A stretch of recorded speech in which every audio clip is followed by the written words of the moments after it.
everyone, and welcome back to the Circuit de Sainte-Croix B layout as we are here live for round 15 of the Formula Track Stars series for 2021. Of course, our season finale, NSPUD P666 having already wrapped up the championship at Fuji, but there's plenty to race for tonight in terms of pride and probably bragging rights heading into the off-season. Of course, I'm joined by a special guest tonight who's kindly volunteered to join me in the commentary box, the one and only Mr. Adam Weller. Good evening, Adam. How are you doing today? I'm doing, well, I was going to say very well actually, but no, as you might be able to hear from my voice, I've been rather busy the last couple of days, but nonetheless, I'm delighted to be in for this. You picked the right layout of Sainte-Croix as far as I'm concerned. It's the only one I can tolerate driving. However, the racing at any of the layouts is always very entertaining, and I'm expecting, especially with the championship sewn up, I'm expecting some maybe hell for leather driving, I think is probably how I'd put it. You don't have to be polite to the championship contenders because it's all sewn up already. Yeah, you're probably right there, and I mean, from the earlier races we've seen tonight, I'm sure it's going to be just as exciting, and there's certainly plenty of contenders out there for a race win amongst this group. Oh yeah, absolutely. It's a very strong grid, and I think, it's interesting how there's obviously drivers who, every time we do anything track stars, they're always up at the front of the order, but there are some who are, they come alive in the formulas or the touring cars or the Porsches or whatever it may be, but we do have some people here who, show up at the sharp end of the formulas because that is their thing more so than anything else. And so, it's interesting. You've always got some of the names up front that we're familiar with, but then there's some people who, if you only keep touch of the track of the touring cars, then maybe there'll be a few surprises for you here in terms of people who know their way around a single-seater better than anything else. Yeah, probably one name that immediately springs to mind would be JMX, who's Disappointed's teammate in the pit lane esports entry. He's very much a Formula specialist, and I know that he's tried his hand at touring cars, but sort of struggled a little bit, but certainly not shabby by any means in the touring car, but certainly a lot better in the Formula. And then of course Broccolilli's very quick in these as well, but I think he's started to find his form in the touring cars too. And then of course guys that are just fast everywhere, like Eastwood, NSPUD, Kuntz, Disappointed, they're all in contention as well. I assume Broccolilli's car is meant to be reminding me of the old Caterham Formula One team, because that's certainly what it's doing. Now that you mention it, I can definitely see that. Yeah, it's very 2014 Caterham. Yeah, definitely something I hadn't considered for a while. I think I've seen that half the season and gone, oh, that looks like a nice car, but never put two and two together. Yeah, so I have to ask, is that who would have been responsible for that livery for EBM? I'm not sure. Possibly EBM himself, Shane Mitchell. I wonder if he's watching along. Maybe he can provide some insight or confirm or deny. Yeah, or maybe it's been outsourced.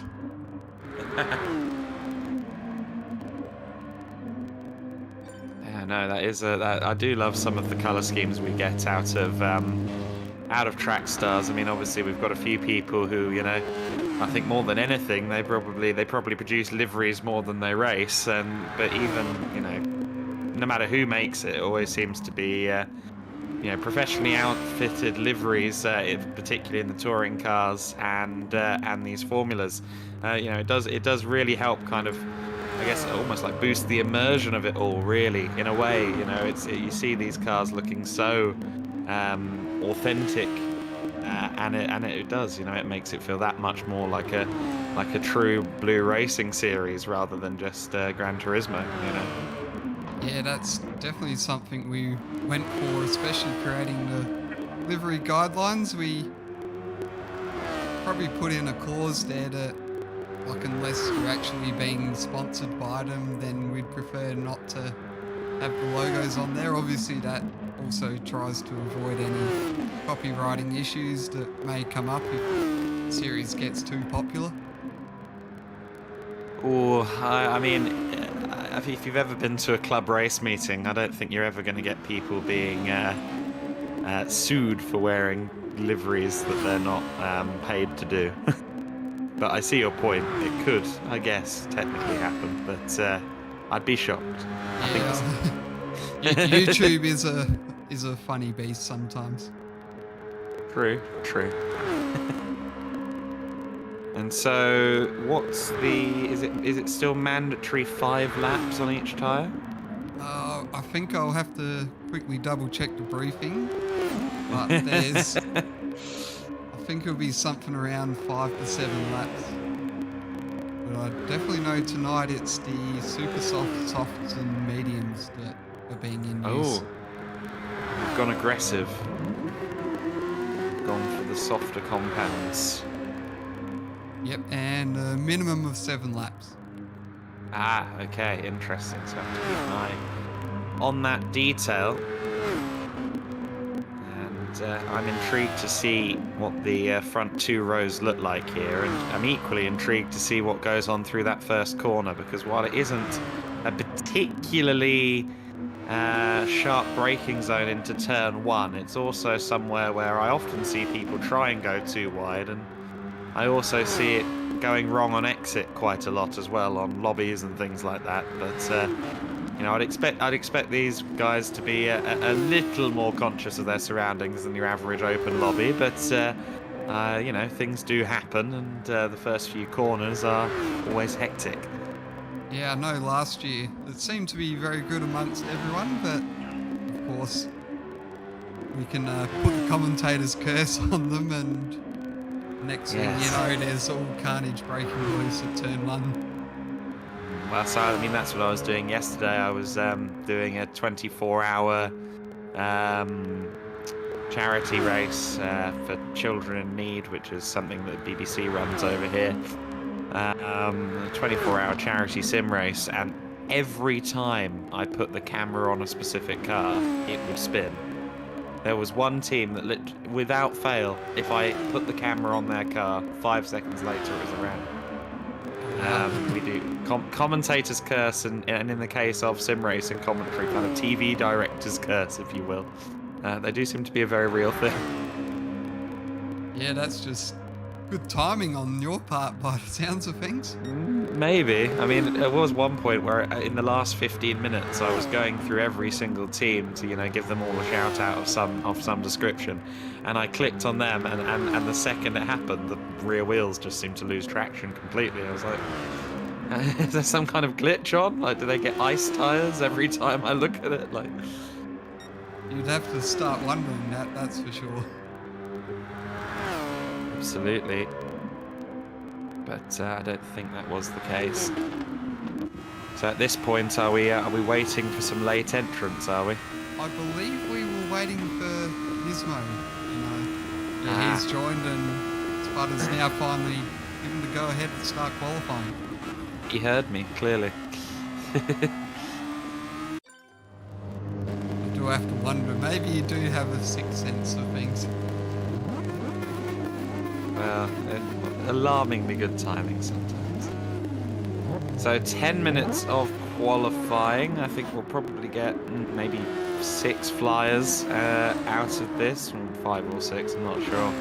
But there's one of your cars then for the first time. We see the It's Racing Esports colours. It's been a little while since I've seen the Formula Spec entry, but Jono Stan 96, we know that he's capable of some good stuff. And have you seen any of the form coming into this one? Are you expecting your team to be at the sharp end? Jono is a bit of a strange one. He'll usually just rock up about 5 minutes before the race. I see. Very little practice. And oh dear.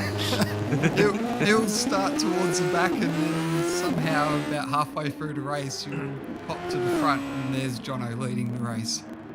Yeah. But There are those kind of drivers out there. we had a bit of a discussion during the week. He got slightly confused with the rules and thought that basically whatever attire he chose to start on, he had to do all of qualifying with. And then I explained how hard it would be for series management to keep control of that through a qualifying session. So maybe tonight he might whack the super soft tyres on and flying lap in qualifying and take pole. I was just watching them. I was just like, but he is on mediums at the moment, so I don't know whether he's actually picked up on what you said at all. But yeah, I think you have to do the first lap at least on mediums. Oh, I see. Yes, and then yeah. Okay, of course. Yeah, we have seen that. I've seen that happen a fair few times. I should know better. Oh, Pointed should maybe know better as well than try to push too hard into the first corner, but that's exactly what he's done on his first flying lap. He's got Blacko and JMX for company there as well. So Slayer, Brocker, Lilly, nice little queue of drivers all on their first flying laps. And in the case of JMX, he's so close to the little Blacko there that I've got to wonder if the effect of the slipstream is rather being negated by the dirty air through the corners. Yeah, you'd think that being that close certainly won't be productive for qualifying lap time, especially as you're basically at the mercy of the driver in front. Yeah, it always amazes me. I mean, I do a little bit of sim racing occasionally, and whenever someone's so keen on having a tow in quali, it always kind of amazes me, because as far as I'm concerned, I'd rather be able to sight my apexes clearly than worry about when the guy ahead of me is going to brake, Yeah, I know exactly what you mean, and I'm starting to look at this pack here and wondering whether any of them are actually going to provide a representative time on this Blacko first flying lap. Blacko doesn't seem to have that bad of a lap so far. He doesn't seem to have been hindered unduly by anything going on around him. He's got Pointed on his tail, but let's see what Blacko does as the first man across the line on a flying lap. A little bit of a tap on the wall there from Blacko. It's going to be in the 140s, a 141.727. I don't think immediately faster is Brocker Lilly on a 141.528, but it doesn't strike me as a terrible time at all. I think that that should be a decent benchmark for people to work towards. Yeah, I think around the 141s is what they were doing in practice, so maybe they might turn the wick up a little bit later on in the session, use some of that overtake, softer tyres, might see them down into the 140s, maybe even 139 if we've got a driver that's really on their game. Yeah, the overtake in qualifying is always interesting, isn't it? Because you don't want to run out, but and compromise your final flying laps, but you've also got that temptation to just use it every single time you're on the throttle as well. Yeah, you've got to be careful, make it last the whole session. Maybe, I know with myself, if I was on a harder tyre, I'd just sort of set a banker lap and I'm not sure what's going on there. Jono and Nismo having a discussion there, as going second fastest is Loudy Darkmist. Loudy Darkmist across the line on a 141.549 and then immediately copped a penalty. I'm guessing that was the inside of turn 1, where it's quite easy to get some track limits pens, but looks like he is one of the ones to watch then. I noticed that Spud was being fairly liberal with his use of the... as Blacko goes faster on a 41.073. Let's see if anyone breaks the 41 barrier on this occasion. Wood doesn't quite do it, but he goes second. I'm looking to see where Spud ends up, because he was using quite a lot of his boost on that lap. He did go quickest to 41.032. I did notice he was using the overtake a lot when we did see him on track, so I thought it might be a quick time, and he's achingly close to breaking that 41 barrier. Yeah, it looks like Brocker Lilly's got the super soft tyres on. He's heading out for a lap, so let's see what he does in the next 4 minutes. Yeah, I'll have to keep an eye on his form as well. Dan 08 across the line, a 42.0. That's good enough for 6th for him, so that's not bad going. Oh, I like the Bottolo colours on that. That's a bit of a throwback. Yeah, that's very reminiscent of probably David Reynolds or Mark Winterbottom V8 supercar. Yeah, no, I couldn't remember the year for that, but yeah, I remember Mark Winterbottom in that car. There's Punts. On an outlap. And he's on supers as well, so he's maybe looking for a quick one. Doesn't seem he's put what I'd expect a Punts lap time to look like on the board, so we'll have to keep an eye on him. And there's DJ. Let's see. Looks like qualifying's been a bit of a struggle so far, but we'll see what he does. And whoa, look at that time out of Slayer, a 140.137. Goodness gracious me, that's not a bad lap at all, is it? That's a solid time. And he's gone 2/10 faster again this time around. So maybe my prediction of a 139 wasn't far off the mark. I was thinking a 39 was a bit ambitious, to be honest, but yeah, clearly I'm wrong, because he is knocking on that door very hard at the moment. He's just a couple of hundredths down in the middle sector there, or sorry, I should say in the second sector, but we'll see what his time ends up being. Oh, pointed on a decent looking lap so far as well. Let's see what his time looks like when he crosses the bridge, where we have the second sector split. Looked like a decent run through the S-bends before the bridge, and he's 2 seconds up on himself, so that would put him firmly into the 41s at the very least. Slayer there just getting a wheel on the dirt as he gets ready for this final S-bend section, which really is a spectacular ride in cars like this. Not as challenging perhaps as in GT3 cars. It's kind of like Eau Rouge in that sense, that the less downforce you have, the harder you have to work. But of course the higher speeds make it kind of a brain warper as well. And look at that for a brain warper of a lap time, a 139.7. That's ridiculously fast. Let's see if JMX can knock on the door of the 39s as well then. He looks like he's on a fairly fast lap, or it did, but that seems to have petered off in the last sector or two. Blacko and Wood are on flyers, as is Lily. Rocker Lily in the appropriately green car, Caterham inspired or no. Oh, DJ looked like he was on a good lap, but that won't have helped him out of the last corner. It's just in the 141 to 141.05. I didn't quite see where that put him, but that should at least leave him up the field a little more. Sir Slayer, I pressed the red X. I'm an idiot. Oh dear.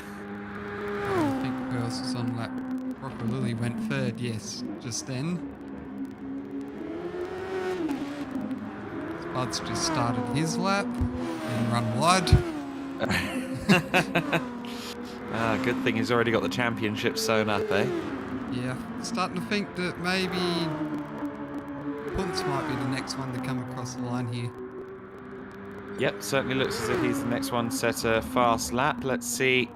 Well, no, it's going to be quite a slow time, isn't it? Because he's already in the 40s, 41, so it's not a representative lap again. I think Punts struggling to get a lap together, and as he crosses the line with only 5 seconds to go, he's now in the last chance saloon. This is his last attempt at a quick lap. He's going to have to try and make that count, isn't he? Yeah, very much so. And Jono's just gone 1.3 faster. That's certainly not going to be enough to take pole position. No, definitely not. But I think anywhere in the first 3 rows or so should stand you in good stead for an attempt at the podium. You do, though, want to be really, you do want to be up there in the first few rows. It's always tricky if you have to start from the very back, and that leaves you, liable to end up in any of the carnage in the first few corners if there is anything happening in front of you. Pointed with a 39.008. Surely that's enough to get DJ the pole position. Let's see if anyone else can improve on that. I would be very surprised if they did. Punts, though, bit of an unknown quantity. We haven't really see him put in a fast lap time yet, so we'll keep an eye on him. Blacko across the line doesn't advance beyond 7th. Here's Dis Wood. Does Wood have a better lap in his arsenal? Yes, he does! A 38.539. Goodness gracious me, I was not expecting us to dip below the 39s in the slightest. I thought a high 39 would be the very best we'd see, but we're already into the 38s. We aren't going to see Dan 08 get into the 38s. Here comes Ponce. Let's see what we can get out of him for the Mash Spuds Racing crew. It's not going to be a 39. It's a 140.104. 2.3 seconds faster than he'd had all day, and good enough for the second row. I don't think that's a bad qualifying performance. No, you definitely salvaged a good result there in qualifying, and second row start will be more than enough for him. There's a long way to go in this race. Yeah, absolutely. Nismo won't be happy with that. We see it in big letters on our screen there, just briefly. 14th. He won't be happy to start from the back, but I think we've got an interesting grid there. Some names maybe where we wouldn't expect them, and some very fast qualifying laps as well.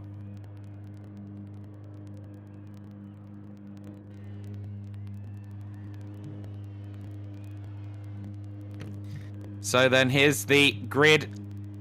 As you can see on the screen, it's going to be Wood and Disappointed on the front row, Punts and JMX on row 2. Who's going to get the better start off the line? So difficult to find the traction off the standing start in these cars. Did we just have someone disappear there? Yes, Sir Slayer jumped out, remember? Oh, of course. Yes. I forgot about that. Well, I thought he'd gone back in because it was still showing his time on the screen, so I thought he'd managed to get in somehow. But no, fair enough. Yeah, he was up there for the end of qualifying and then disappeared off the grid. What I might do is I might quickly go to the bathroom before this one gets started. Okay. If you want to hop it on the spectate, just in case it starts. It sounds like a good plan.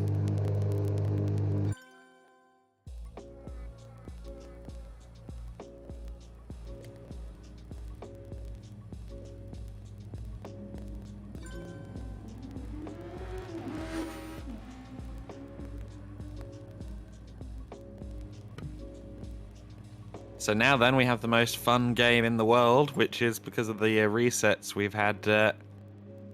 We've gone off the spectate mode, so it's now going to be Jarman's foot speed and I guess bathroom speed up against the speed of everyone ticking in. Let's see who comes out on top in this one.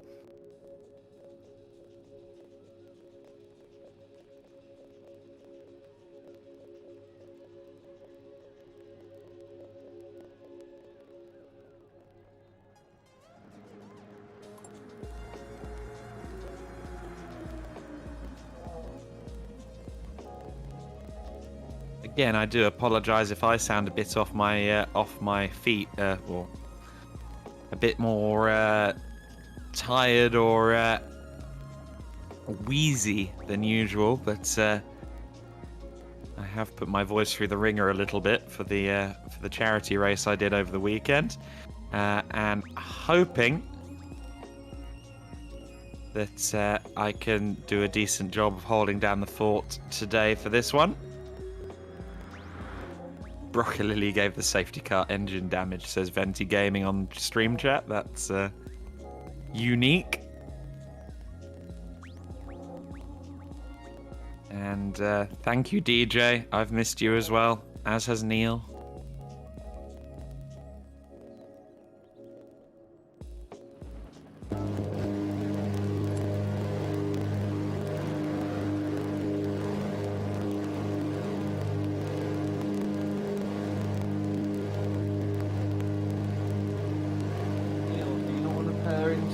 Microphone for your adoring audience of Australians.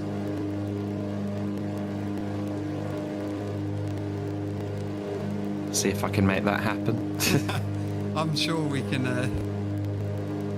maybe get some special comments. Pit lane reporter Neil. Bless him. He's still upset with me because I went away for 24 hours. I'm sure he'll come around. Soon enough, when he's hungry. that always does the trick. Yeah, no, he was full of cuddles this morning, and now he's not my friend again, so... You know, I know my place. Okay, so there we go. Final is set to begin. So, just a few seconds away, in theory, all going well.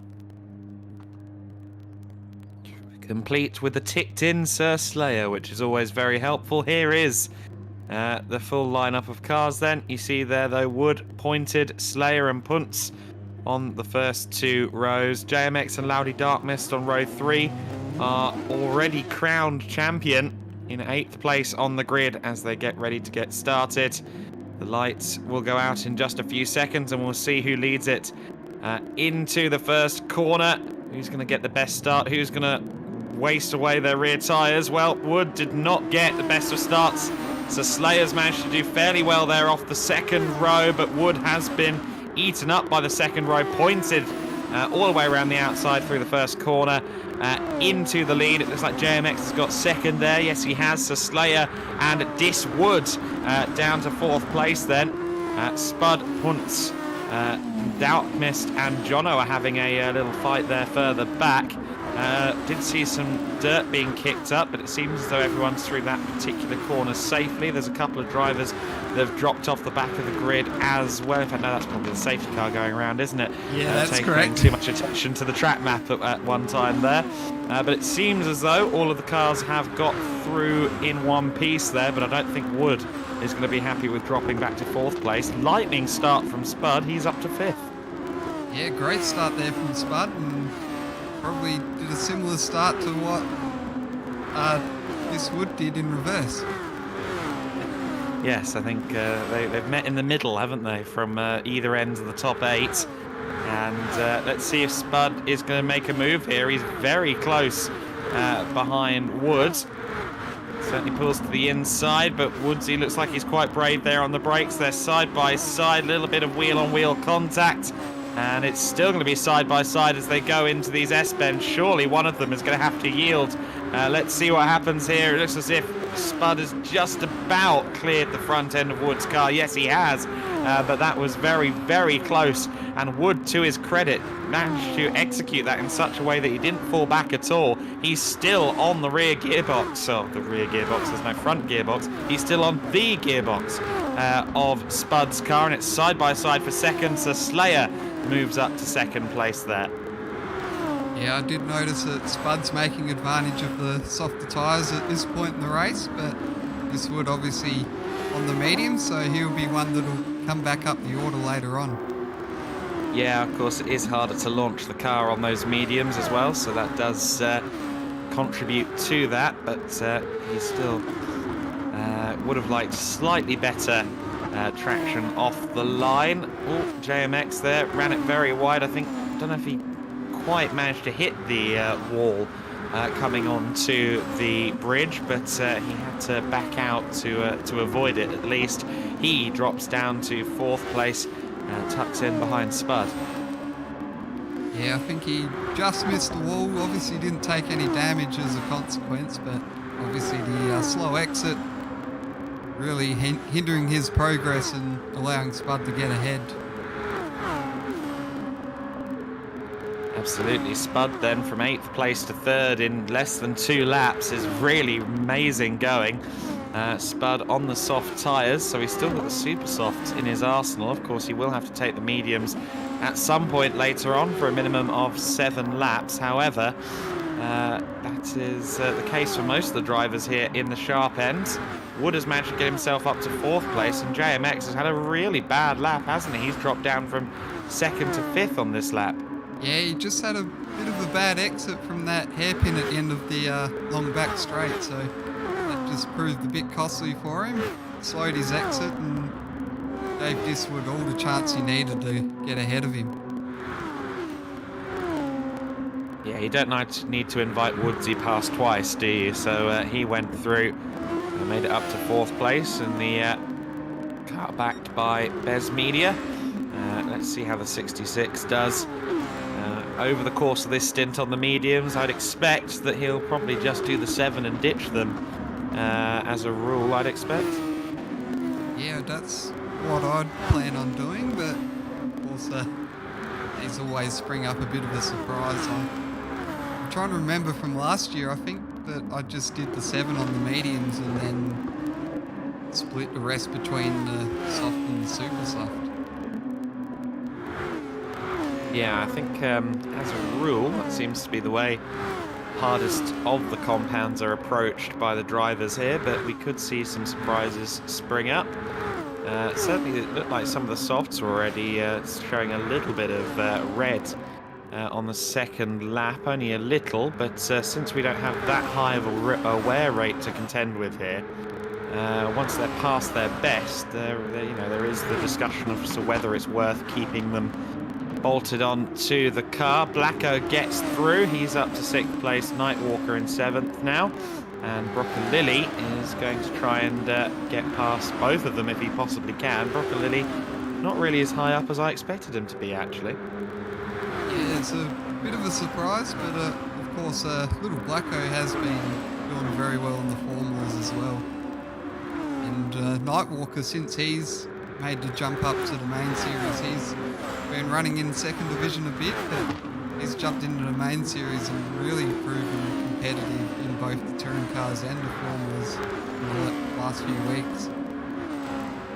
Yeah, absolutely. Good to see kind of new faces coming in and barging their way in among the established order. Walker there just going a bit wide. Loudy Dark Mist will be watching on from just behind him. Broccolilli and Blacko, though, both seem to have cleared Nightwalker and will try and push on. Jono Stan in 10th place there on the mediums, so as we saw in the qualifying session, he wanted to do that outlap on the mediums and get those tyres out of the way first. Is that the case for Puntz as well? He's just there behind. Yes, he's on the mediums too. Had a feeling he might be, but as you can tell by the lap times there, his second lap clearly wasn't ideal. 1:51 is certainly not race pace. He must have had a drama back there. Yeah, I'm going to say between both Puntz and Jono Stan, both of them are going to want to get a wriggle on here because Diswood is showing some great speed on the mediums himself. Yeah, absolutely. Can only blame the mediums for so much at the end of the day. And Woodsy is keeping himself up at the relative sharp end there. He's up in 3rd place still. JMX all over the back of him, recovering after a bit of a poor lap a moment ago. Spud has dropped himself down to 5th place as well, so Spud seems to have had a bit of a moment there, but let's see if JMX can find a way past Wood. He should have a little more grip at the wheel of the PLE car. Wait with bated breath to see if he gets close enough to make the move comfortably. You really want to be closer than he is. Maybe not willing to burn away the overtake so soon. I don't think he's trying to use the overtake at the moment. Of course, DJ cannot use the overtake as the leader of the race at this stage. So Slayer may be dealing with a sitting duck if he can find a way through. Slayer obviously in the leading of the It's Racing cars, so PLE versus It's Racing at the front of the order, and DJ being followed by a car not too dissimilar from a car of the colours he'll be driving very soon. Yeah, that's correct. After this weekend he'll be ditching the blue and pink off of the SF19 and maybe swapping it for green. Well, a swap for green there in terms of who's leading the race. So Slayer manages to get himself up into the leader with a nice little move into that right-hander. DJ, though, looks like he's not going to be complying with that one particularly. Tried to look up the inside and then thought better of it. I think he's being a little more cautious through that last corner. We saw him really having issues with the barrier on the outside of the final corner on a few occasions, and I think maybe he's lost his nerve a little bit around that last corner. Spud is into the pits, which is interesting because if we've got he's got damage. Okay, so that explains that somewhat. I was going to say if you come in after 5 laps, that's a bit questionable, obviously, because there is a 7-lap minimum on the tyres, but he decided he didn't want to drive with that damage, and to be fair, driving with the damage on the controller is quite a difficult thing. I think it's one of those things that's not really appreciated in terms of differences between wheel and controller, but it is so much easier on a wheel to drive around some damage. Yeah, I've definitely found that to be the case, and it certainly is a bit easier to handle, especially on some of your more technical tracks. But I think it's just more intuitive as well, you know, making little adjustments on the wheel just feels more natural in a straight line compared to how it does on a wheel. On a wheel, it just used to really annoy me if I got minor, you know, front suspension damage or something. It was just arcing away from me slightly in a straight line. That always used to really irritate me, but it doesn't seem to cause the same annoyance on the wheel relative to the controller. Yeah, I've also found, like compared to GT6, I think the damage modelling on GT Sport's a bit more forgiving when you take the damage on. I know in Sport it was, in GT6 it was a lot harsher as Disappointed's moved back ahead of Sir Slayer, so this might be something that seesaws between the two of them all race. Yeah, I think DJ got a good run onto the main straight there and managed to get it done before the first corner. I just about saw that as we were looking at Wood in third place. DJ as well with a 140.6 as of race lap with quite a long way to go and only on the soft as opposed to a super soft. That's a very good lap time indeed. I'm intrigued to see what the fastest race times end up being when these guys end up running nearly empty tanks at the end of the race. I think we could be in for some very fast lap times. DJ though is by Sir Slayer, and it doesn't look like Slayer is immediately able to just latch on to the back of DJ. He's already fallen out of the slipstream range, more or less, so maybe he's struggling a little bit to deal with the pace of DJ, who seems to have found his groove once again. Yeah, the other thing is I just noticed that Disappointed's used a lot more of the overtake than what Sir Slayer has, so maybe Sir Slayer's just going, alright, well if you want the lead then go ahead and have it, I'll just sit back here with my full overtake and wait till the end. Yeah, well maybe so. We'll have to see what the strategy is there, but DJ seemed to lose a lot of time there through those sweeping S-bends. I think he might have found a barrier somewhere. So Slayer on the overtake a little bit there in the slipstream down the main straight, but he's not close enough for a move into the first corner where they don't particularly come easy anyway. No surprises here then. At the end of the 7th lap, Diswood is in. Little Blacko's in on the super soft as well. Blacko really didn't take as much advantage of the super softs as I think he needed to there. Yeah, I was going to say maybe he's got damage, but no, that's very unusual. I would have gone a lot longer on those tyres. Yeah, and it just didn't seem like he was as far up the order as I'd expect from him. Broccolilli is just past him. Brocco with a penalty as well. DJ, though, is still in the lead of this one, and once again, he's managed to gap Sir Slayer. It seems as though Pointed has it very well set for that first sector. He always seems to, or the first couple of sectors, he always seems to make up a lot of time in the first few corners. No, he's certainly putting the foot down now and building that little bit of a gap between himself and Sir Slayer, so maybe he's just found his braking markers and all of that very quickly rather than maybe the struggles he's been facing earlier on.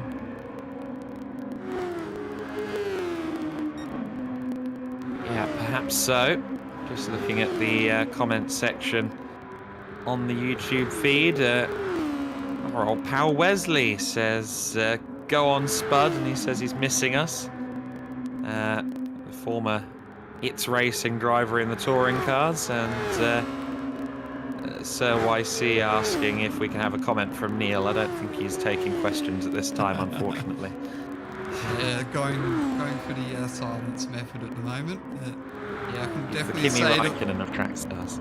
Say that It's Racing is missing Wesley as well. We probably could really very well do with him in the battle for the lead of the team's championship for the touring cars.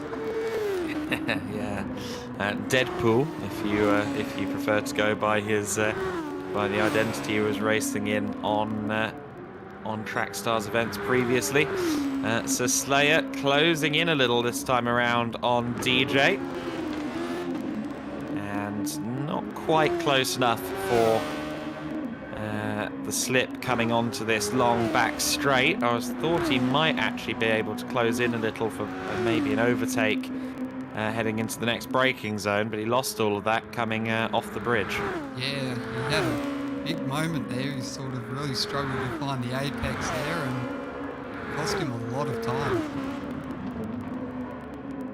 Yeah, it's so important at this circuit to make sure you have the slipstream if you're following someone coming onto this section of circuit that we see Woods on now. Wood with a purple sector, so it looks like he might be breaking into the 140s again on this race lap. Of course, he's on the soft tyres now. He's already got the mediums out of the way, and I mean, I think everyone ahead of Wood is going to be watching with bated breath and maybe gulping slightly based on the pace he had on mediums and the pace he's now exhibiting on softs. He's certainly looking to be something of a favourite here at the moment, isn't he? Yeah, I'd probably say the three ahead of him, I'd probably label them vulnerable prey at the moment.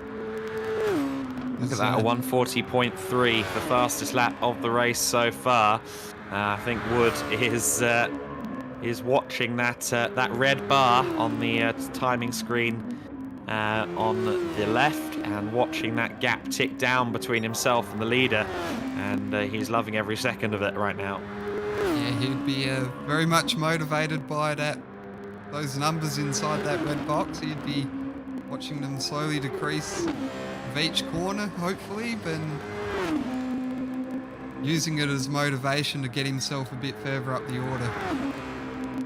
And I mean, you know, I feel like every single time I see Woodsy and DJ interact over on the Discord, there seems to be a mention of, oh, well, I pushed you to a Blue Moon Bay 500 win and things like that. I don't know if there is just a little, playful or otherwise, animosity between the two of them, but it'd be very interesting to see them go blow for blow on the track here today.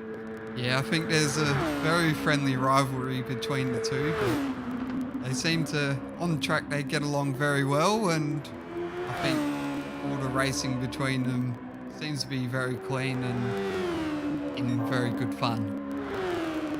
Yeah, absolutely. I don't think there's any malicious intent in anything they say or do to each other. I think, though, that we will see another fastest lap out of Woodsy shortly. Meanwhile, Punts to 8th place now, and he's on the soft tyres, so he also ditched the mediums as soon as he could. Just confirmation on the screen there as well that Woods managed to get into the 39s with 39.823. Nightwalker there down to 9th place now, and behind Punts. Still a long way to go for Punts. He could still salvage a solid result out of this one. Yeah, there's definitely a long way to go, but of course he's got Jono Stan in front and nearly 57 gap between himself and disappointed at the lead of the race. So it's going to be a tall order for him to salvage the podiums, but who knows, anything is possible here. Yeah, the field has spread remarkably quickly, actually, hasn't it? Yeah, it's a strange one. If you start on a harder tyre, you find yourself very much down the order if you don't get things right at the start of the race. And yeah, you find definitely. a lot of gap to claw back up in the later stages. Yeah, well, it is interesting that, you know, with the way things are here in terms of running all three compounds for mandatory amounts of time, things like that, you do kind of get that accordion effect where it all kind of strings out at various points in the race, but then by the end, often you see it all coming closer together as some drop through the order on the hardest compound and others are finally racing at their full potential. So Spud got rid of his softs as soon as he could as well, so he has already pitted twice and is down in 12th place because, of course, we saw him pit on lap 5 with damage. He pitted again at the end of lap 7 to get rid of the softs, and Well, that means he's either going to run quite a long time on the mediums or he's going to gamble on the super softs, having quite a lot of life. Yeah, you'd think that he's going to have to make that gamble with the super softs or pray for a mistake from someone that takes engine damage and causes a safety car. And as I just comment, there's a yellow flag up ahead, so maybe that might have come to fruition, but it's not looking like everyone's back up to speed anyway. Yeah, it doesn't see... Oh, that was a car off there. Was that Dan? No, that's Broccolilli. Sorry, Broccolilli seemed to be offline and recovering from something there. Interesting little scrap this is then between 3 cars. Dan towing Broccolilli along. Spud trying to look up the inside or just defend from Broccolilli. And they all give each other just enough room. And Broccolilli just about holds on to 11th.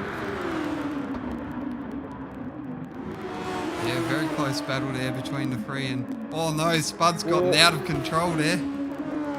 Just about managed to keep it in a straight line, but will have been heart in the mouth so easy with the amount of power these cars have. Once you're on the grass and spinning the wheels up like that, it's very easy to end up facing the wrong way, isn't it? Yeah, very easily done, especially on the harder compound tyres, and even in that case, it's probably not what Spud wanted at this point in the race. He's languishing a long way back, and any little moment like that is just going to make that job just that little bit harder again. Critical moment out the front though, because we've had Sir Slayer and DJ both pit, and that has brought Woodsy just up into the lead. Woodsy just managing the undercut there, really, hasn't he, with the softer compound, and critically DJ's now on the medium, so he's not exactly going to be able to put in a viable pursuit of Woodsy on these tyres. Wood on the... Is he on the soft or the mediums? I can't remember now. I believe he's on the soft at the moment. Yes, yes. So he's still got the supers. Yeah, he's still got the supers to go. And Woodsy into the lead then. Diswood. And, well, as we said earlier on, people who were ahead of him, we thought they're probably going to be watching on with bated breath as he knocks down the fastest lap, etc., etc. And, well, he's no longer behind. He's up ahead and getting away. And when you're on those harder compounds, I think it takes a lot just to remind yourself that, well, at the end of the day, I'm not going to be able to keep up with him particularly. And, you know, not to just try and push the limits a bit too far when you don't have the same amount of grip. Yeah, of course, it is definitely a balancing act. And, of course, as you said, it was pretty much an undercut there from this Wood, because he just discarded those medium tyres as quickly as he could and got himself a fresh set of soft tyres, while these two here were fighting amongst themselves on a bit more worn soft tyres. So it certainly gave the advantage an upper hand of this Wood at that point. So Slayer, do we see what tyres he's on? I don't think we've had a look at him yet. Yep, he's on the mediums too. Okay. I didn't know if he'd be on the supers, maybe trying to be a bit more aggressive and get himself past DJ and build a gap. JMX there is on the super soft, so he's going to try and salvage this a little bit, maybe try and get up into the podium contention. He's going to be watching his gap compared to Wood. He's going to be watching that split time between himself and Sir Slayer as well, and hoping it continues to come down. And by the looks of that, I think Jono and Puntz are both into the pit, so not sure what's going on there. Damage between the two of them by the looks of things. Oh dear, okay, so the Mash Spuds and its racing drivers both having a moment. We can only just about see them coming into the pits, but not exactly what happened between them. Jono Stan back onto the circuit in 11th place, Puntz down to 12th.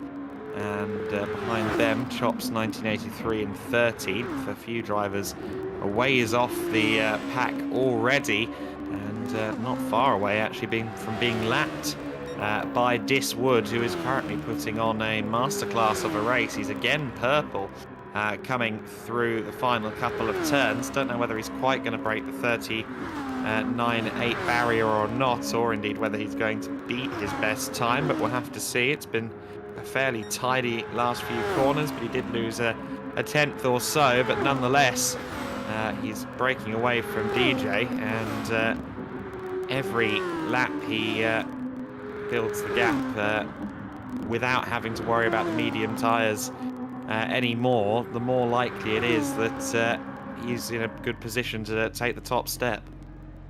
Yes, I think Blacko's in again, so that's end of lap 14. So I wonder if he's going for a free stop strategy here, going 7 laps on each tyre and then another 7 laps on the super softs at the end. Yeah, I mean, I don't know. It seems like a weird strategy to me. I don't think it's worth the time spent in the pits, but maybe he's done some maths that declares otherwise. Yeah, I know. I probably tend to agree with you there that, well, my maths would say that a free stop probably wouldn't be the ideal strategy, but who knows, maybe he has worked something out that no one else has, and it might get him a few spots at the end. Yeah, I mean, it would be highly unusual to do 14 laps on the mediums. We talk about them as the tyre you want to get out of the way for a reason. I mean, it's not as if there's that much wear on with I believe it's 1 times on each, isn't it, for the room settings? It's actually 3 times for the tyres. Oh, is it 3? Okay, well, even then, it's that's still not that much of a drop-off. And so there isn't much of an argument for keeping the harder compounds on for longer. Yeah, certainly. There's not much of a gain from them, especially when you can stretch out softs and super softs for maybe 10 or so laps at least and get there comfortably while using the mediums for only 7. Yeah, absolutely. Broccolilli just behind Dan 08 at the moment, so Rocco seems to be having a fairly decent race, but I mean, look at this, 7th and 8th place, 55 seconds back.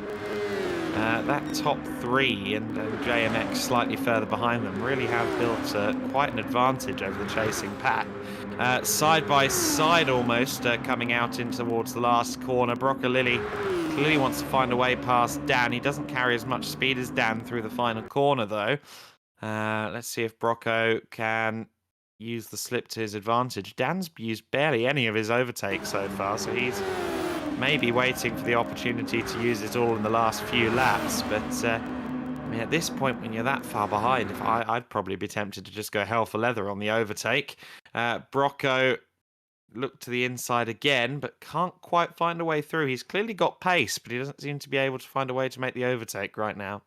Yeah, it's probably one of those moments where if I was Broccolilli, I'd just get on that overtake and try and clear him. I'm not sure what he's got up his sleeve, but by the looks of Dano, I think he's probably got the plan that he's going for the fastest lap at the end, even though it's not really worth anything.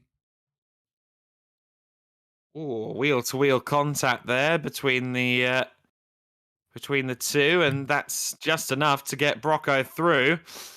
Dan drops down to 8th place. I think Dan just wanted to try and make the turn in, but unfortunately Broccolilli was there. Yeah, it looks like Broccolilli's got ahead and now he's got his sights set on Nightwalker immediately. The Nightwalker looked like he was making some erratic movements there through that corner, but Broccolilli just about manages to get up the inside for 6th place. 2 positions in 20 seconds? That's fairly good going. Yeah, that's a fine effort there from Broccolilli. Maybe he can now start to look towards eating away those 58 seconds that he's got to this wood. Yeah, maybe so. Not helped there by Nightwalker looking racy behind him, but Nightwalker is in, as is Dan actually. So both of those overtakes made, and then but each driver deciding to drop into the pits anyway. DJ there with Sir Slayer behind, and is that Jono there allowing them to lap him? Yeah.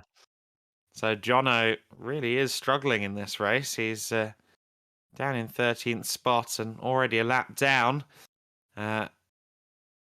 Nismo behind him, 9.5 seconds back, but that battle for second and third looking pretty interesting.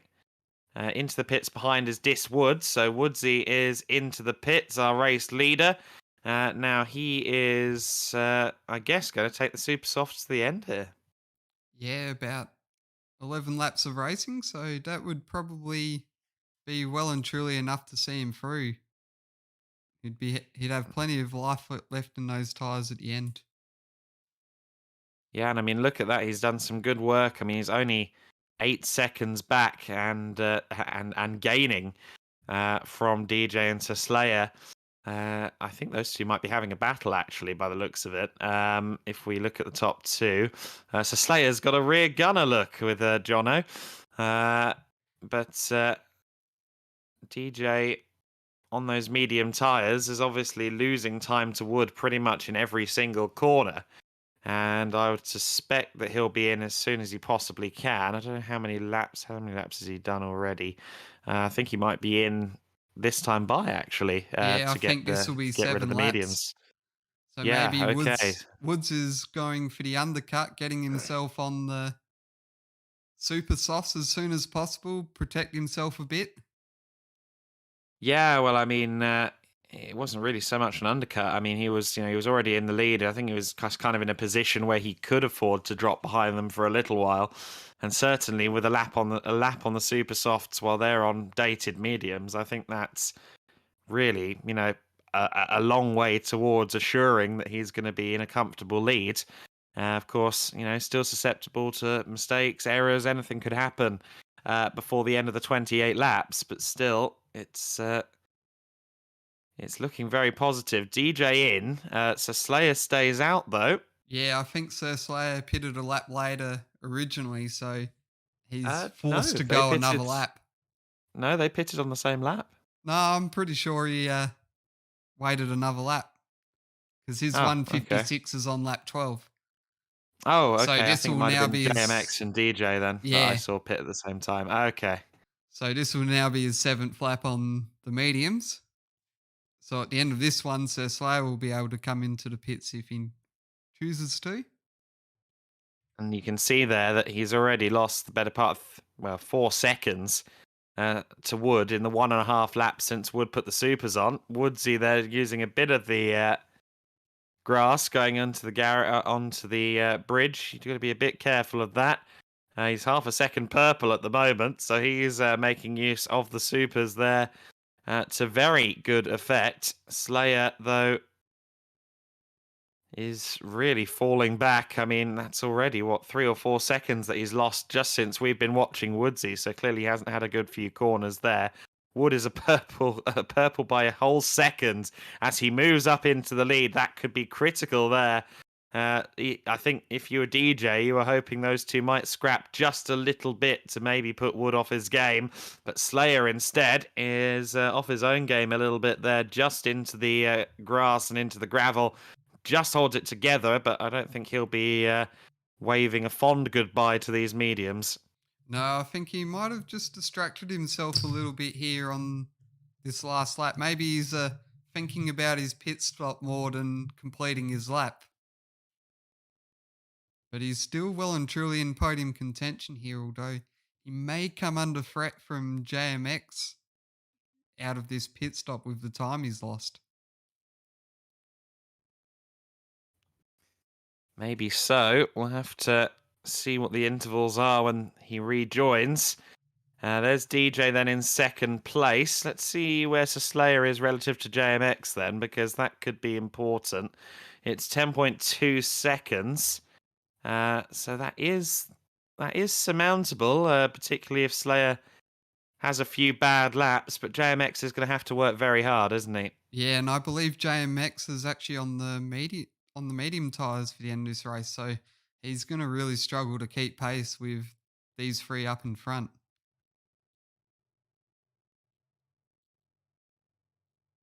Got to admit, Spud's worked his way back up the field nicely here. He's up the 6th place at the moment. Yeah, he definitely has done. Given he had to give himself an extra stop there with the damage. He's on the supers now, so he should be running these to the end, shouldn't he? And he's just ahead of Puntz, so I wonder if we'll see a little bit of intra-mashed spuds battling before the end of the race. With the championship sewn up, there isn't really any reason for Puntz to just hang back and play rear gunner. Yeah, it'll be interesting to see if Puntz can get himself up there. I'm sure Spud won't fight too hard over it. I'm sure No, what tyres is Puntz on now then? Is he on... he's on the He's on the soft tire. softs. Okay, so he might struggle to keep pace, but if Spud takes a bit too much out of the supers before the end, you might see them come together again in the last couple of laps. Yeah, I have found that there isn't too much of a disparity between the two softest tires. They seem to be somewhat similar in lap time. That is, of course, if you keep it on the track day. Yes, that's the caveat really with tires as a whole. That keeping them on the tarmac does tend to make them go faster. Look at that though. That really does. It does amaze me just how much of a gap there is really between those first 2 and 3 and everyone else. I mean, 1 minute and 3 seconds down for Puntz in 7th place after 20 laps. That's really kind of against the form book, isn't it? Really. Yeah, definitely not what we would have expected. And I'm just having a look here. I was thinking this is probably one of the closest battles we've got at the moment, but even then, it's Jono and Chops for 12th and 13th, and I believe that's disappointed just behind, ready to put them both a lap down. And he's going to be hoping he does so in as easy and hassle-free way as possible. I mean, you know, he's not keeping pace with Dis Wood by the looks of it, but he wants to be there or thereabouts just on the off chance that something happens to Woodsy. So he's going to be hoping they make it easy. Certainly Chops looks like he's not putting too much of a fight up there in the RSR car. Allows him past, and then Jono Stan is next. And now I wonder if Jono may be playing the team game here. I wonder if he'll try and hold him up for Slayer. There's not really any reason to do so given the gap between DJ and Slayer, but I just wonder if maybe Jono might make his car a little bit wider. I don't know about that one. I'd like to say that Jono would probably be a little bit respectful and within the rules of the blue flags, and just saying that he did just easily roll over. It looks like there's a bit of games going on between the two. I think that was waving at each other, wasn't it? That There was a guy in the race I was doing over the last 2 days, the 24-hour, who did the entire 24-hour race in a 4K VR headset on his own. Oh, that would be very challenging. Well, it was. I mean, it was at a sim racing venue as well, so we were all in the same place. And yeah, I must admit, I was you know, a bit worried about him by the end. He looked very, very faint indeed. But actually, he was waving to me as well in the last 15 or 20 minutes. Every time I looked at his car on camera, he started waving at me on there, and I was like, what were you doing? And he said, I was waving. So I now tend to assume that when they're waving at each other, when they're weaving at each other, they are in fact waving. Yeah, Spud, go on. That does seem like a likely idea. Now, where is Puntz? Puntz was in 7th. Puntz did just pit for tyres, so Jono's right, done the sorry. same. Puntz is sitting down in 10th. Right, so what's this? Is this gamesmanship for fastest lap, or is this just wanting fresher tyres? What's the angle? I'm not sure. I think that was actually his second and final pit stop, to be honest. I do believe Ooh. he was on the softs and he's swapped them for Oh yes, they the were super quite softs. old softs actually, weren't they? Yes, Yeah. that does make sense. Yeah. Okay, so Puntz still owed us a pit stop. That makes sense. He is closing in on Nightwalker. Nightwalker will be eager to hold on to this position if he can, but just over 5 laps to go. And Puntz on fresh supers, that could be quite the ordeal. Doesn't look like Nightwalker is losing too much time, however. So Punts may have his work cut out. Yeah, he's certainly not going to have it easy there, but of course Nightwalker doing a fantastic job since coming in at Fuji. He's really put in some good performances here, and another top 10 will certainly be a good result for him. And of course, Dano's quietly going about his business in 8th as well, having his Yeah, I think numbers match up with his position. Yeah, very true. I think Dan is kind of just having a bit of a lonely race, really. I haven't seen much happening around him aside from that little battle he had with, was it Spud and, oh, I can't remember who the third party in that was, but I believe it he has might have seemed to- been even Nightwalker, or I might have been Nightwalker, or I think it might have been someone like Loudy Darkmist, who we haven't mentioned a I lot think of it in this was, race. yeah, I think it might have been Nightwalker, actually. So Nightwalker's had a couple of mashed Spuds adjacent fights. As you say, Loudy's been very anonymous in this race as well. Punts, though, is closing as we ride on board with him into the braking zone. He's made up well over a second on this lap, so Walker is going to have to really pull some defensive tricks out of the arsenal if he wants to try and hold on to this place. I think it's highly unlikely, but Punts hasn't got the job done yet. They go through the fast S-bend towards the last corner. Let's see who gets the better run onto the straight. Punts does, but I think he may have just tickled the barrier in the process. Overtake button being used just a little, and he is already passed as they get towards the braking zone into turn 1, and that ended up being fairly painless for Punts. He gets through into 9th place. Next target is Dan. Yeah, that's very much achievable target in the next 5 laps. I would say that with the speed that Punts is carrying, it's very much a possible result. Disappointed's just jumped into the pits. I'm not sure what's going on. He's taken damage. That could be huge for the battle for second place. Do we see what caused it? Yes, we do. Oh, that was a big impact with the barrier. I said that DJ's been struggling with that last corner a bit, and there we saw a crystallization of that. He's dropped that behind Sir Slayer, so could be extremely interesting. So yeah, DJ's he's got no overtake left as well, so he could be dear. up against it here in the final few laps. Yeah, DJ's really going to have to pull one out of the hat here, isn't he? Both of them on super soft tyres. And so Slayer may have just been somewhat gift-wrapped his second place. Yeah, he's done a nice job here for the team, and certainly exactly what I was looking for when I brought him on board to run in this race. Ever the talent scout, eh? Yeah, I might have snuck them away from the shade on team after he jumped in as a substitute and put it on the front row.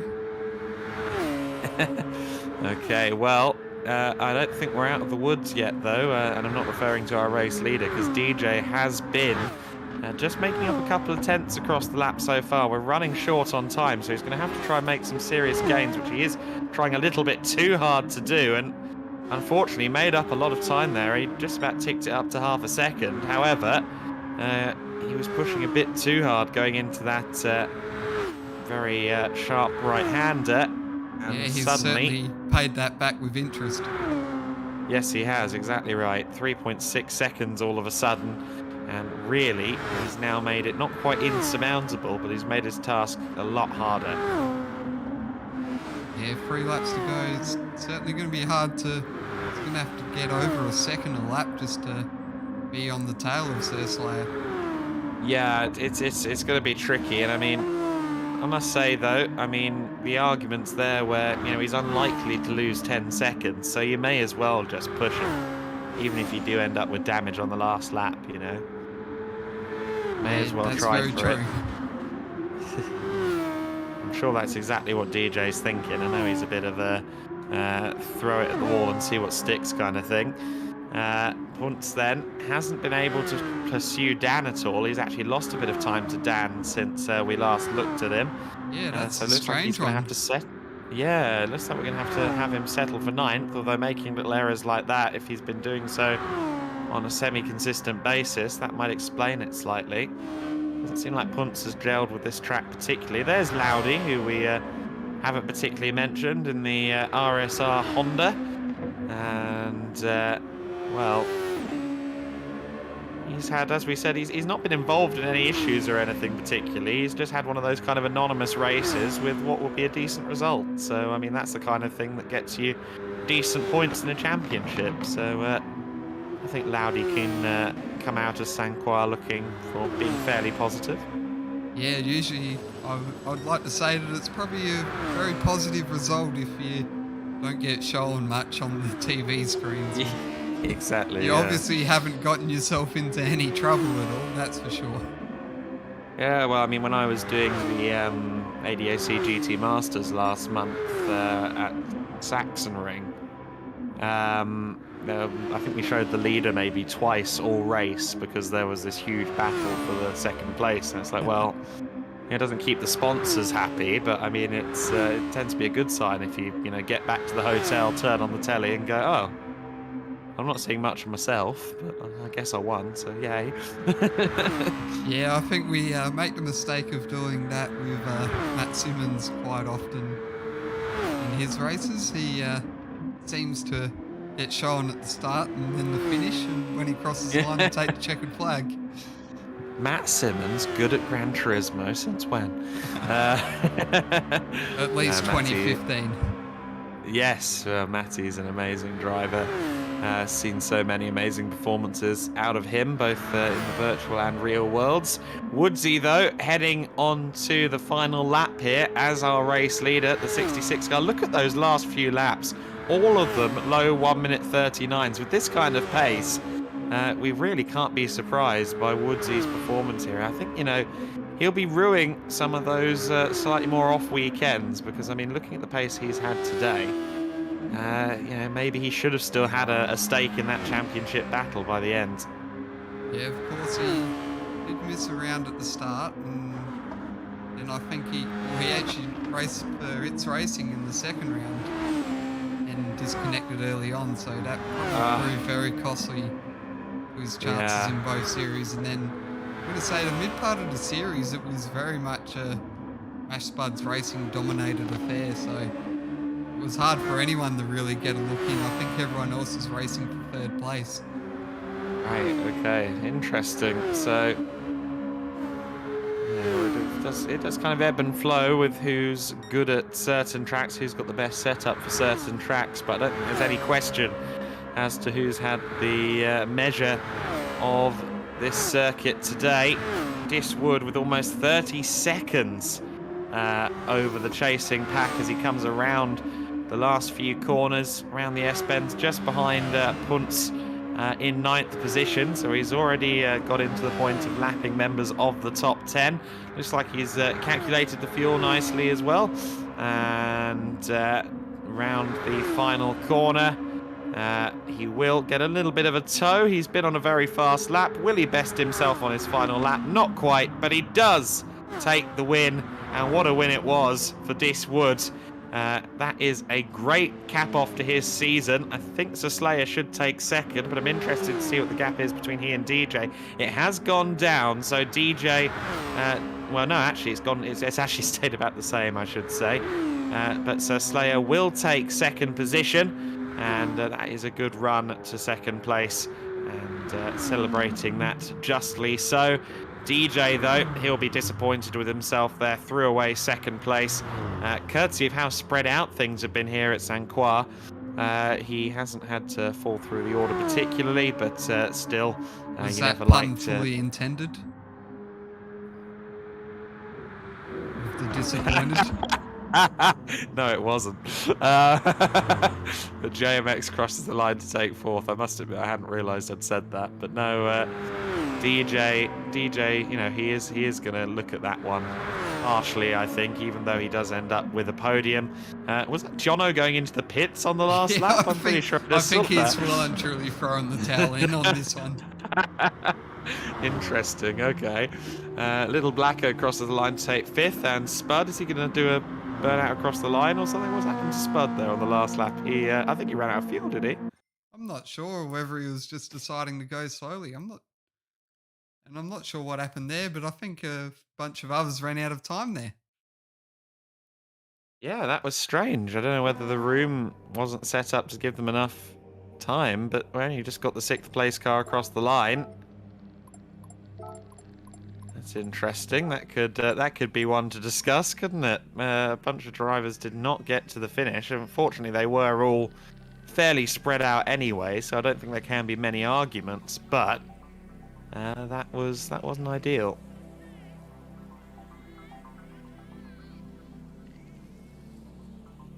Certainly did look to me though as if Spud was he was at 80 kilometers an hour, which is where it parks you if you run out of petrol. Diswood though, standing tall, 27.6 seconds clear of Sir Slayer. Great win for Diswood and the CP crew. Sir Slayer second, DJ in third there, getting the podium even with his mistake in the late stages of the race. I guess, if anything, saving grace for him is that he got that damage just before pit entrance. JMX in fourth, Little Blacko fifth, Spud rounding out the top six. Loudy Darkness didn't quite get to the flag, but he takes seventh, head of Dano 8, Punts and Nightwalker rounding out the top 10. Chops took home 11th position, head of Jono Stan, Broccolilly and Nismo. A boring race for Venti Supersoft. He didn't get a chance to drive the safety car. About as exciting as my race was in the SF19 Blue Moon Bay 500. Oh, did you not get to drive the safety car? No, I spent the whole race sitting there watching the stream with the safety car parked in pit lane. Wow. So a 500-mile race at an oval, and it didn't happen for you. Yep. I was Okay, surprised. wow. Yeah, me too.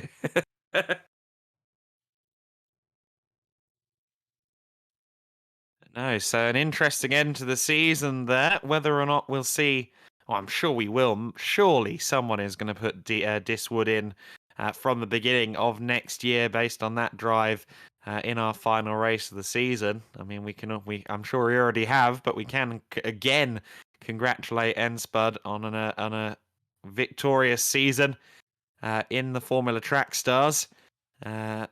Across the 13 rounds, he was immensely consistent, even when he wasn't at the sharp end of the order. And Diswood saying, "One to forget, mate," to Jono Stan. Certainly, Jono didn't seem particularly enthralled with his own performance.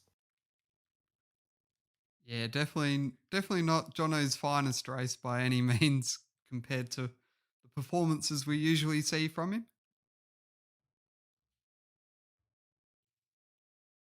Maybe practice is a good thing after all. See whether we can get Spud in for a bit of a chat.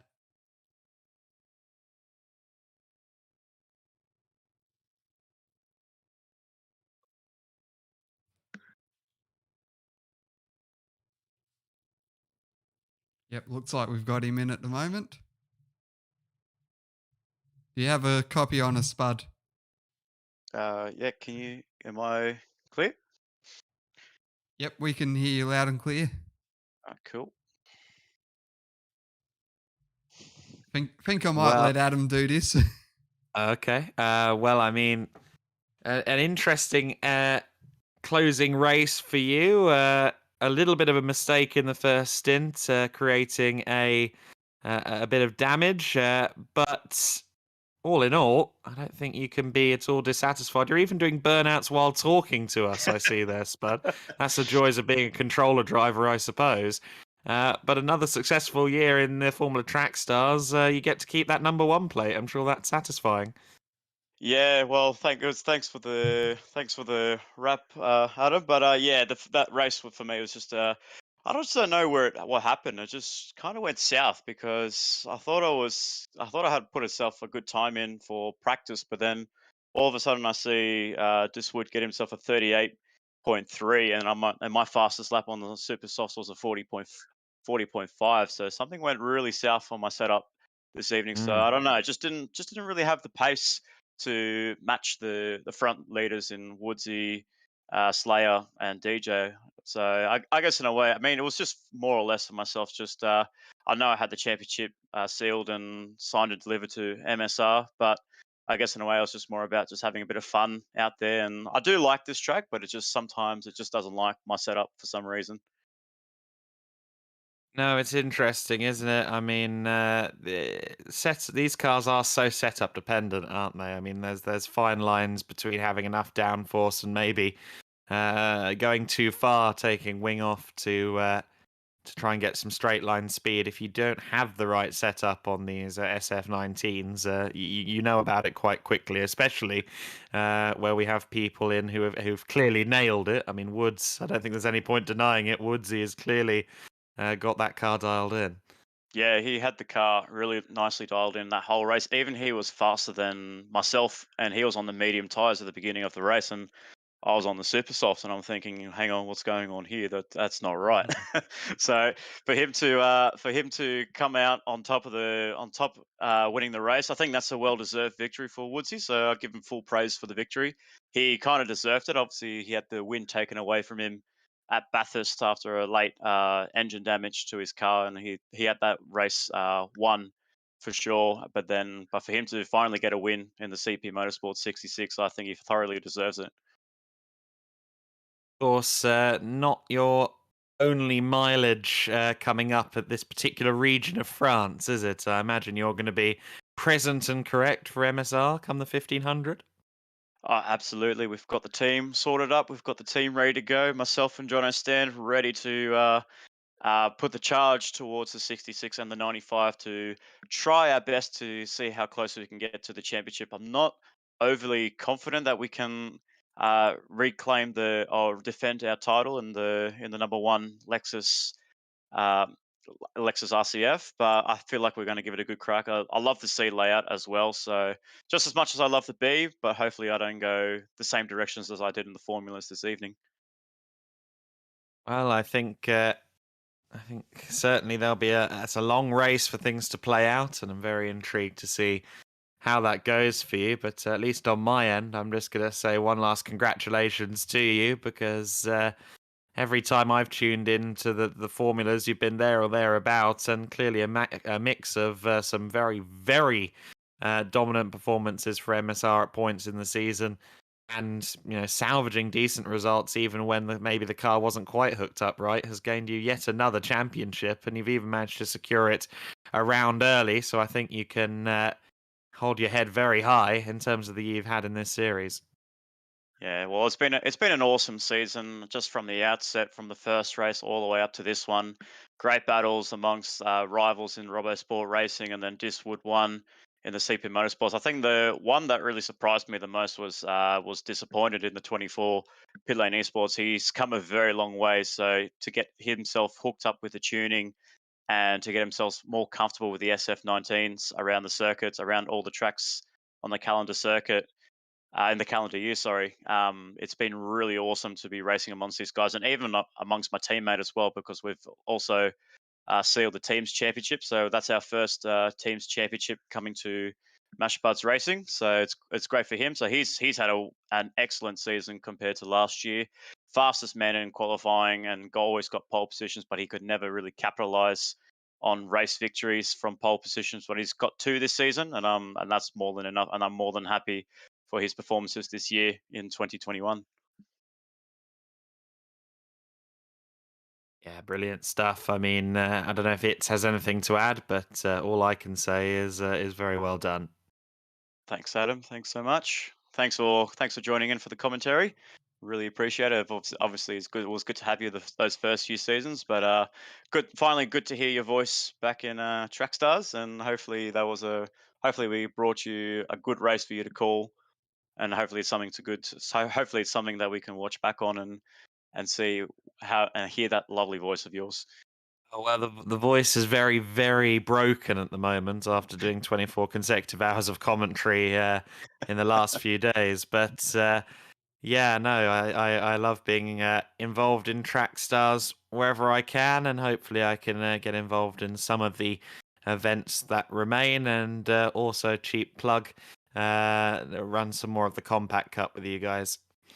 Absolutely. Well, I missed out on the last one, so I'll be more than happy to give it another crack, and hopefully we can get ourselves sorted out for the Compact Cup and even for the production class as well, for just the lead up before the St. Croix 1500. That'd be nice to get the Lexus out, the my little squid my Squid Game tribute Lexus cars.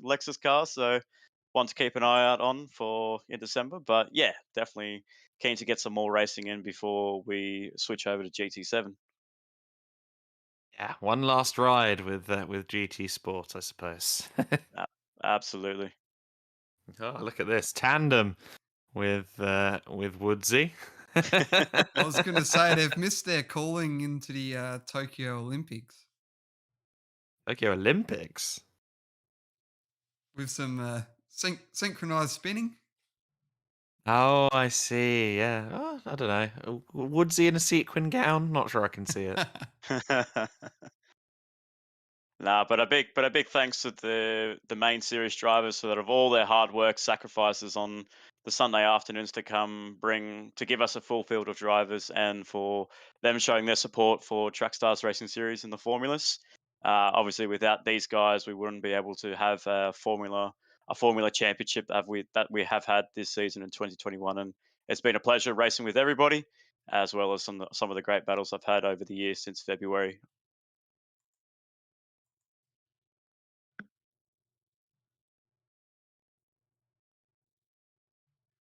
I'm obviously it's you. You introed the broadcast, so I'm at your disposal when it comes to finishing up. If you want to have the final word, All right then. that's for you. No worries. Yeah, again, thanks everyone for tuning in tonight, and of course across the entire season. Certainly a variety of winners throughout the year, of course, and of course a number of expected winners as well, repeating numerous occasions. And a big congratulations to Enspud P666, who goes back to back with the Super Formula Track Stars Championship, not only last year in 2020, but this year's championship in 2021.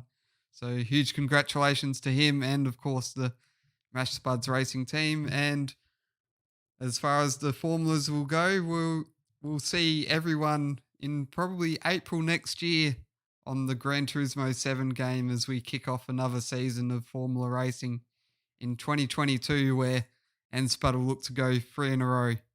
But from myself, Jarman Dallitz, and Adam Weller, who led most of the commentary tonight, thanks for tuning in, and